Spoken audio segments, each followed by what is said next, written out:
башкача болуп кетчүсүң.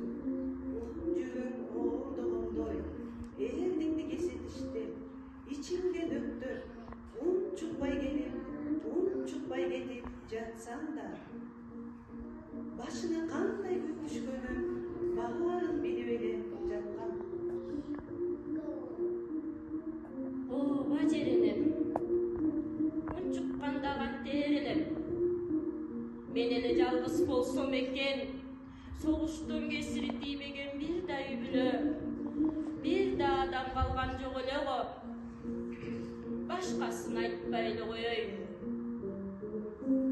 Дүйнөдө өйдө төмөнүн менен эч кандай иши жок кезинде, тили жаңыдан чыккан кичинекей балдар да, ошол балы сүт бөбөктөр да, ырдап койчу десең, каңырып түтөтү.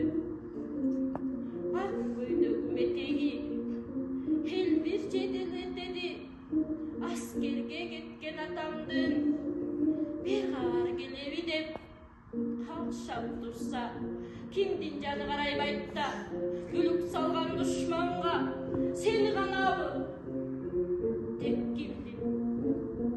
кимге келбейт. Ал эми Шуңкарага келгенде, аскерге кеткендеринен ажырап, бир күндө айылдын 2-3 жеринен өкүрүп ый чыгып жатса, адамдын каны ошондо кайнап, согушта жалбырттап өрттөнгөн, жүрөгүңдү тирүүлөр калаганы ошондо билет экенсиң. Так ошол күндөрү бригадирликте жүрүп, элдин жаман жакшылыгын тең бөлүшүп, көпчүлүккө эптеп баш көз болуп, жүргөнүмө да азыр да сыймыктанам, азыр да ыраазымын. Ал болбосо, балким мен алда качан майышып, алда качан мөөктүрөп, алда качан согуштун тепсенисинде калмак элем. Эми эмнесин айтайын? Кесепеттүү согушту нечендердин кендири кыйылды.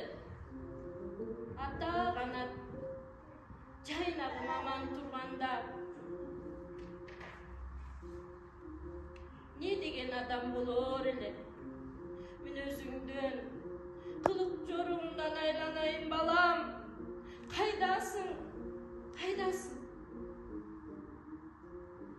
12'den bir gülün açılbay.